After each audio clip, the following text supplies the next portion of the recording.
आज बनवूया मकर संक्रांत स्पेशल तीळ गुळाचे लाडू। त्यासाठी एक वाटीभर तीळ मंद आचेवरती खरपूस भाजून घ्यायचे आहेत। तीळ भाजले की एका भांड्यामध्ये काढून घ्यायचे आहे।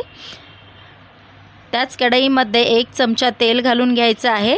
त्यामध्ये 1 वाटी गूळ घालून घ्यायचा आहे। तेलामध्ये गुळाला व्यवस्थित मेल्ट करून घ्यायचं आहे। गूळ व्यवस्थित मेल्ट झाला की एका वाटीमध्ये पाणी घ्यायचं आहे। त्यामध्ये थोडासा मेल्ट झालेला गूळ टाकायचा आहे आणि हाताने चेक करायचा आहे त्याचा गोळा बनतो की नाही। गुळाची गोळी बनली की समजायचं पाक आपला परफेक्ट आहे। आता यामध्ये घालून घ्यायचे आहेत भाजलेले तीळ, अर्धी वाटी शेंगदाणे, व्यवस्थित मिक्स करायचं आहे आणि हलकसं थंड होऊ द्यायचं आहे। त्यानंतर फ्रीजचं थंड पाणी हाताला लावून घ्यायचं आहे आणि थोडासा गोळा घेऊन त्याचे लाडू बनवून घ्यायचे आहेत। मकर संक्रांतीसाठी तयार आहे झटपट होणारे तिळगुळाचे लाडू।